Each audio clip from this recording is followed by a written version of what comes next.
Hello दोस्तों, कैसे हैं आप सब। आप सभी का स्वागत है आपके अपने यूट्यूब चैनल इजी से एजुकेशन में। दोस्तों, आज हम जिस टॉपिक पे चर्चा करने वाले हैं वो है मानव का रक्त। दोस्तों, मनुष्य का जो शरीर होता है ना, लाखों करोड़ों कोशिकाओं से मिलकर बना होता है और इन कोशिकाओं को ऑक्सीजन और भोजन पहुंचाने का कार्य जो करता है वो रक्त करता है। दोस्तों, रक्त एक लाल रंग का गाढ़ा चिपचिपा द्रव होता है और इसकी संरचना मीसोडर्म में होती है। संरचना नहीं, निर्माण मीसोडर्म में होते हैं। याद रखेंगे, रक्त का निर्माण जो होता है वो मीसोडर्म में होता है। मीसोडर्म में होता है रक्त का निर्माण, मीसोडर्म में होता है। दोस्तों, रक्त एक स्वस्थ मनुष्य के शरीर में 5.5 लीटर या फिर उसके पूरे बॉडी के मतलब शरीर के वजन का 7% होता है। रक्त एक स्वस्थ मनुष्य के शरीर में होता है 5.5 लीटर या उसके पूरे शरीर के वजन का 7% होता है। रक्त की अगर निर्माण की बात करें तो रक्त में जनरली 2 प्रकार के पदार्थ पाए जाते हैं। पे देख सकते हैं, प्लाज्मा जो तरल भाग होता है और दूसरा है रुधिर कणिका जिसको कण होता है।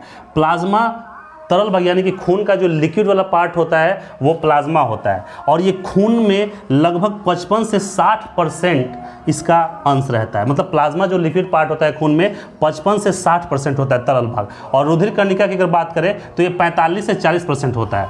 ठीक है।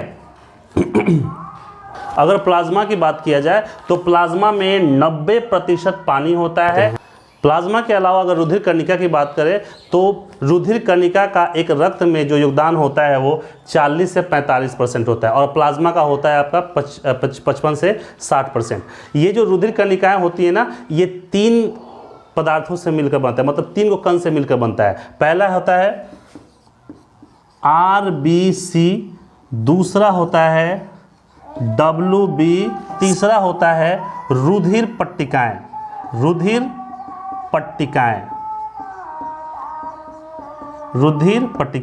ठीक है। तो दोस्तों, इस तरह से हमने जाना। दोस्तों, अगर बात आरबीसी की कही जाए तो आरबीसी को एंथ्रेसाइट्स भी बोलते हैं। क्या बोलते हैं? एंथ्रेसाइट्स। और इसका जो आकार होता है ना दोस्तों, वो गोलाकार होता है। आरबीसी का आकार गोलाकार होता है और इसकी अगर जीवन अवधि की बात करें तो 120 दिन का होता है। यानी कि जो भी आरबीसी है वो 120 दिन तक जीवित रहता है, उसके बाद ये नष्ट हो जाता है। तो अगर आरबीसी के निर्माण की बात की जाए तो आरबीसी का निर्माण होता है अस्थि मज्जा में। दोस्तों, जो पुरानी आरबीसी होती है ना, मतलब कि जो ज़्यादा दिन की यानी 120 दिन से ज़्यादा की आरबीसी हो जाती है, उसे प्लीहा में जाकर नष्ट कर दिया जाता है। यानी कि वो ऑटोमेटिक प्लीहा उसे नष्ट कर देता है। प्लीहा को आरबीसी का कब्रग्राह कहा जाता है। दोस्तों, इसलिए कब्रग्राह उसे इसलिए कहा जाता है क्योंकि आरबीसी को वो प्लीहा जो होता है ना, उसमें ही वो नष्ट हो जाता है। इस आरबीसी में एक लौह युक्त यानी कि लोहा युक्त प्रोटीन पाया जाता है, हीमोग्लोबिन, जिसके कारण खून का रंग जो होता है लाल होता है। जी हाँ दोस्तों, अगर किसी भी परीक्षा में पूछता है कि खून का रंग लाल क्यों होता है तो हीमोग्लोबिन के कारण खून का। दोस्तों, अगर बात की जाए WBC की तो इसका पूरा नाम होता है वाइट ब्लड सेल। तो इसको हम लोग ल्यूकोसाइट्स भी बोलते हैं। इनकी संख्या जो होती है वो आरबीसी से कम होती है, लेकिन इनका आकार जो होता है ना वो आरबीसी से बड़ा होता है।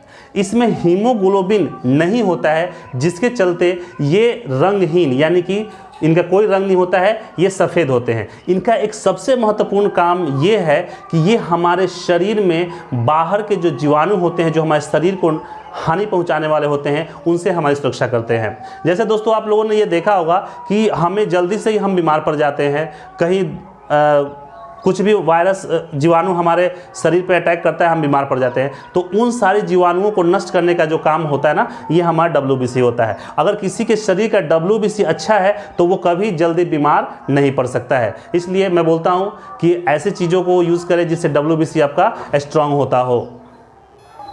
दोस्तों, इसका जो तीसरा पार्ट है वो है रुधिर पट्टिकाएँ। इसको हम लोग रक्त प्लेटलेट्स भी बोलते हैं, इसे थ्रोम्बोसाइट्स भी कहा जाता है। दोस्तों इनकी जो संख्या होती है ना हमारे रक्त में लगभग 1.5 लाख से 4 लाख तक की होती है, और इनका जो प्रमुख कार्य होता है ये हमारे शरीर के रक्त को थक्का बनाने में काम करते हैं। जैसे मान लीजिए कि अगर हमारे शरीर में कहीं कट फट जाता है तो खून बहता रहता है, और उस खून को रोकने का काम जो करता है ना ये थ्रोम्बोसाइट्स करते हैं।